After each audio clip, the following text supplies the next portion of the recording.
একটা জিনিস চিন্তা করেন যে আপনি আমি এই মসজিদে ধরেন আপনি আমি দান করলাম, ধরেন আমাদের বর্তমানে দেখেন এসির সমস্যা আছে, আপনি একটা এসি দিয়ে দিলেন। একটা এসি যখন আপনি দিয়ে দিলেন, আপনি কিন্তু ওই এসির মালিক আর হলেন না, ওই এসির মালিক হয়ে গেল মসজিদ কমিটি। যখন মসজিদ কমিটি হয়ে গেল, তাহলে কি মসজিদ কমিটি ওইটা খুলে নিয়ে কে বাড়ি যাবে বা ওইটা বহন করে বাড়ি নিয়ে যাবে? না, ওইটা মসজিদ কমিটির লোক ওইটা মসজিদে স্থাপন করে দিবে, আর ওইটা আপনি এর প্রতিদান আপনি আল্লাহর কাছ থেকে পাবেন। আর আপনি যদি মনে করেন যে আমি মসজিদের এসির ব্যবস্থা করলাম, হ্যাঁ, এটা ভাবসাব দেখান যে না আমি তো এই এসি লাগাইছি, তাহলে আমি আসার সাথে সাথে এই এসিগুলো সব চালানো হবে, আবার আমি চলে যাব, এই এসিগুলো বন্ধ করে দেওয়া হবে, তাহলে কি আপনি আল্লাহর কাছে কিছু পাবেন? পাবেন না। ঠিক তেমনি আপনি একটা মাদ্রাসা তৈরি করলেন, মাদ্রাসা তৈরি করার পরে ওর ভিতরে কিন্তু আপনার আর কোনো অধিকার থাকলো না। এই যে আমাদের এই রেল লাইনের পাশ দিয়ে একটা রাস্তা হচ্ছে, এই রাস্তায় আপনারা অনেকে দান করতেছেন, আমাদের ইমাম সাহেব অনেক পরিশ্রম করছেন, মানুষের দ্বারে দ্বারে যাচ্ছেন, মানুষের দ্বারে দ্বারে যে আপনারা দান করার পরে এই রাস্তাটা হয়ে গেল। এই রাস্তাটা হয়ে যাওয়ার পরে এটা আপনার আমার আমল নামায় কিন্তু সদকায়ে জারিয়া হিসাবে লেখা হয়ে গেল। কিন্তু আমি যদি মনে করি, আমাদের ইমাম সাহেব যদি মনে করে যে না আমি এই রাস্তাটা বানাইছি, আমি বাড়িতে বাড়িতে যে আমি ঘরে ঘরে যে আমি টাকা আদায় করে আমি এই রাস্তা তৈরি করলাম, এই রাস্তার মালিক আমি, তাহলে কি এই তার সদকায়ে জারিয়া হিসাবে কোনো সওয়াব কি হবে না? কিন্তু একটাই মাত্র দান, যে দানটা আপনি আল্লাহকে দেওয়ার পরে আপনি আবার কিন্তু আপনি ফেরত পাচ্ছেন, আপনি তার থেকে আপনি কিছু হাদিয়াও পাচ্ছেন, আপনি তা থেকে নিতে পাচ্ছেন, সেটা হচ্ছে কুরবানি করা। আপনি কুরবানি করছেন, আল্লাহু আকবার, লা ইলাহা ইল্লাল্লাহু আল্লাহু আকবার, ইন্না সালাতি ওয়া নুসুকি ওয়া মাহইয়ায়া ওয়া মামাতি লিল্লাহি রাব্বিল আলামিন। আল্লাহর উদ্দেশ্যে আপনি দিয়ে দিলেন, কুরবানি করে দিলেন। আবার দেখেন আপনি সেই কুরবানির মাংসটা আপনি সেই কুরবানির গোশতটা আপনি নিজে খাচ্ছেন কিনা? খাচ্ছেন। তাহলে এটাই হচ্ছে দেখেন জিলহজ মাসের এই যে একটা বড় জিনিস, সেটা হচ্ছে কুরবানি করা। এটা আমরা ইনশাল্লাহ পরবর্তীতে আরও আলোচনা করব। আজকে আমরা অন্য আমলগুলো একটু আলোচনা করি। জিলহজ মাসের প্রথম আমল হচ্ছে যে আপনি অধিক পরিমাণে আপনি রোজা রাখবেন, অর্থাৎ জিলহজ মাসের 1 তারিখ থেকে 9 তারিখ পর্যন্ত আপনি রোজা রাখবেন। যদি আমি একটানা 9টা রোজা যদি রাখতে না পারি, অন্তত আমি সোমবার বৃহস্পতিবার রোজা রাখবো, এবং আমি আরাফা দিবসের রোজাটা আপনি রাখবো। সুনানে আবু দাউদ 2437 নম্বর, মুসনাদে আহমদের 22,234 নম্বর, সুনানে নাসাইর 2416 নম্বর হাদিসে বর্ণনা করা হয়েছে, আন্না রাসূলুল্লাহ সাল্লাল্লাহু আলাইহি ওয়াসাল্লাম, নবী করিম সাল্লাল্লাহু আলাইহি ওয়াসাল্লাম বলেছেন, কানা ইয়াসুমু তিসআন মিন জিলহজ্জা, জিলহজ মাসের 9 দিন অর্থাৎ 1 থেকে 9 দিন, ওয়া ইয়াউমাল আশুরা এবং আশুরার দিন, ওয়া সালাসাতি আইয়ামি মিন কুল্লি শাহর এবং প্রতি মাসে 3 দিন অর্থাৎ আইয়ামে বীজের রোজা, অর্থাৎ প্রতি চান্দ্র মাসের 14, 13, 14, 15, আউয়ালা ইসনাইনে মিনাশ শাহরি ওয়া খামসিনা এবং মাসের সোমবার এবং বৃহস্পতিবার আল্লাহর নবী রোজা রাখতেন। এই রোজাগুলি আল্লাহর নবী কখনো ছাড়তেন না। কয়টা?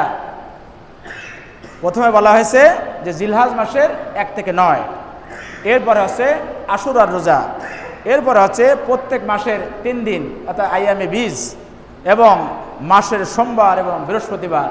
এই রোজাগুলি আল্লাহ রসুল কোনো দিন ছাড়তেন না। নাসাই শরীফের 2415 নম্বর, ইবনে হিব্বানের 6422 নম্বর, মুসনাদে আবু ইয়ালা 7042 নম্বর এবং মুসনাদে আহমদের 26,339 নম্বর হযরত হাফসা রাদিয়াল্লাহু তাআলা থেকে বর্ণনা করা হয়েছে। তিনি বলেন, নবী করিম সাল্লাল্লাহু আলাইহি সাল্লাম 4টি আমল তিনি কোনোদিন ছাড়তেন না। সে 4টি আমলের একটা হচ্ছে জিলহজ মাসের প্রথম দশকের রোজা, আরেকটা হচ্ছে আইয়ামে বীজের রোজা, আরেকটা হচ্ছে যে ফজরের আগে যে 2 রাকাত সুন্নাত, এই 2 রাকাত সুন্নাতের নামাজ এবং আশুরার রোজা, এই 4টা আমল আল্লাহর রাসূল কোনো সময় ছাড়তেন না। তিরমিজি শরীফের 758 নম্বর, ইবনে মাজাহ শরীফের 1728 নম্বর, হযরত আবু হুরায়রা রাদিয়াল্লাহু তাআলা হতে বর্ণিত, নবীজি সাল্লাল্লাহু আলাইহি সাল্লাম বলেছেন, জিলহজ মাসের প্রথম 10 দিনের মতো এমন কোনো আমল নেই যা ইবাদতের জন্য হচ্ছে বেশি প্রিয়। এই 10 দিনের প্রতিটি রোজা 1 বছরের রোজার সমতুল্য। প্রতিটি রাতের আমল, প্রতিটি রাতের ইবাদত কদরের রাতের সমতুল্য। অবশ্যই কিন্তু রমজানের এর বাইরে, রমজানটা হচ্ছে আলাদা। এটা হচ্ছে 1 নম্বর আমল। তো 1 নম্বর আমল, আমরা যাদের আমাদের সুযোগ হয়, আমরা জিলহজের 1 থেকে 9 তারিখ পর্যন্ত আমরা রোজা রাখার চেষ্টা করব। 2, নখ, চুল এবং গোফ এবং শরীরের অবাঞ্ছিত যে পশমগুলো রয়েছে, যে লোমগুলো রয়েছে, এগুলো আমরা কর্তন করব না জিলহজ মাসের চাঁদ ওঠা থেকে শুরু করে কুরবানি পর্যন্ত। তাহলে অবশ্যই আমরা জিলহজ মাসের, অর্থাৎ এই যে জিলকদ মাসের মধ্যেই আমরা এগুলো কেটে সুন্দর করে আমরা জিলহজ মাসকে আমরা বরণ করব।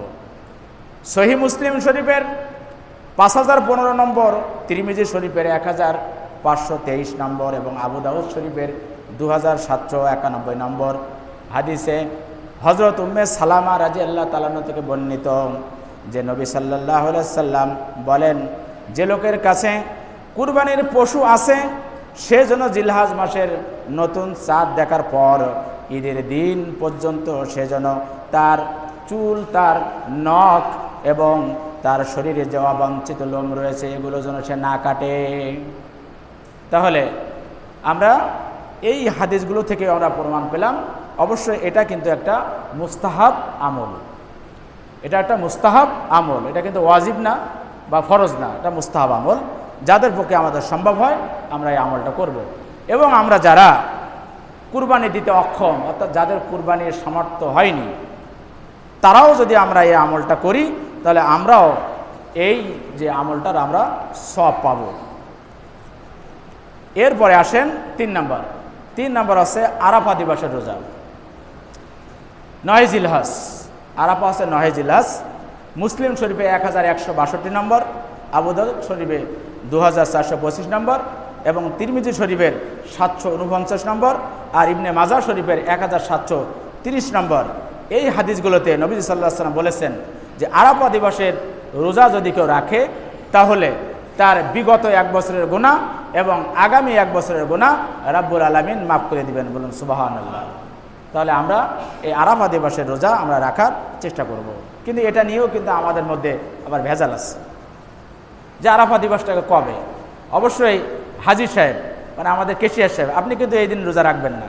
হাজিদের জন্য এই দিন রোজা রাখা যাবে না। আরাফা দিবসে তাদের অন্যান্য কাজ রয়েছে। হাজি সাহেবদের জন্য এই রোজাটা রাখা যাবে না। যারা হজ করতে যাবেন তারা কিন্তু এই দিন রোজা রাখবেন না। আমাদের ভিতরে একটা ভেজাল আসছে যে আমরা যে আরাফা দিবস বলতে আমরা তো সৌদির সাথে অনেক সময় আমরা মিল করি যে কুরবানির আগের দিন, এটা আছে 9 জিলহজ আর 10 জিলহজ আমরা কুরবানি করি। তাহলে আমরা যারা সৌদির সাথে মিলায় এই আরাফা দিবসকে আমরা রাখবো, তারা কি আমরা যে সৌদিতে যেদিন কুরবানি হয় সেদিনকে আমরা কুরবানি করি না। এটা আসলে ভৌগোলিক কারণে এটা হয়। তারপরেও যদি কেউ মনে করেন যে না, আমি আরাফা দিবসে যেহেতু হাদিসের ভাষা আরাফা দিবসে রোজা রাখতে হবে, তাহলে আমরা এই যে 1 থেকে 9 দিন আমরা রোজা রাখবো, তাহলে আমরা পেয়ে যাব। তারপরও যদি আমরা 9 দিন একটানা রাখতে না পারি, অন্তত 8 জিলহজ এবং 9 জিলহজ এই 2 দিন আমরা রোজা রাখবো, তাহলে আমরা আরাফা দিবসের রোজা আমরা পেয়ে যাব। এরপরে 4 নম্বর যে আমলটা আমরা করব সেটা হচ্ছে আমরা নফল ইবাদত আমরা বেশি বেশি করব। নফল ইবাদত, নফল সাদকা, নফল নামাজ, কোরআন তেলাওয়াত, আমরা জিকির আসগার, কোরআনেই ডাইরেক্ট বলা আছে জিকির করব।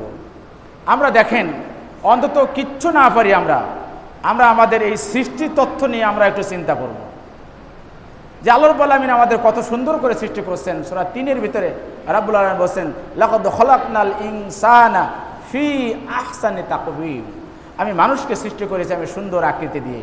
আপনি একটু চিন্তা করেন যে আপনার এই যে মুখটা যদি নাকের নিচে সেট না করে এই মুখটা যদি আমার পিঠে সেট করা হতো, তাহলে আমার খাবার তো পিঠের দিকে দিতে হতো, বা আমার নাকটা যদি পিছনে থাকতো তাহলে আমার খাবারটা পিছনে নিয়ে তারপর কিন্তু মুখে দিতে হতো। অটোমেটিকভাবে আপনি চিন্তা করেন যে আপনি যখন কোনো খাবার মুখে দিতে যাবেন সেই খাবারটা ভালো আছে নাকি খারাপ আছে, এটা এখানে দেওয়ার সঙ্গে সঙ্গে আপনার নাক কিন্তু সংকেত দিয়ে দিচ্ছে। আপনার দেখেন মলদ্বারটা যদি নিচে না হয়ে যদি বুকে হতো তাহলে কি হতো? বুকে হওয়ার পরে আমাদের তাহলে এখান থেকে তো আমাদের ইস্তেঞ্জা সারতে হতো, তাহলে কি সেটাকে ভালো দেখা যেত? নিশ্চয়ই ভালো দেখা যেত না। যাই হোক, তাহলে আমরা অন্তত কিছু না পারি আল্লাহর এই সৃষ্টি নিয়ে আমরা আলোচনা করব। এরপরে আমরা 5 নম্বর যে আমলটা আমরা তাওবা করব বেশি বেশি করে। আল্লাহ রসুলের কিন্তু কোনো পাপ ছিলেন না, কোনো পাপ ছিলেন না, তারপর আল্লাহ রসুল দৈনিক 70 বার তওবা ইস্তেগফার পড়তেন। কোনো কোনো রেওয়াতে আসছে উনি 100 বার তওবা পড়তেন। এবং আমরা জিকির করব। তারপর 7 নম্বর আমল আমরা তাকবীর পাঠ করব, যেটা প্রথমে বললাম। 8 নম্বর আমরা সাদাকা করব, বেশি বেশি করে আমরা এই কয়েকদিন আমরা দান সাদকা করার চেষ্টা করব। 9 নম্বর আমল আমরা গুনাহ থেকে বেঁচে থাকার চেষ্টা করব। আমরা কে কি গুনাহ করি আমরা কিন্তু নিজেরাই জানি। অন্তত এই 10 দিন বা এই 9 দিন আমরা কিন্তু গুনাহ থেকে বেঁচে থাকার জন্য চেষ্টা করব। আর 10 নম্বর যে আমল সেটা হচ্ছে আমরা কুরবানি করব। এই কুরবানি সম্পর্কে ইনশাআল্লাহ আগামী জুমায় আমরা বয়ান করব। তবে আপনারা এখন থেকেই আপনারা প্রস্তুতি নেন যে আপনারা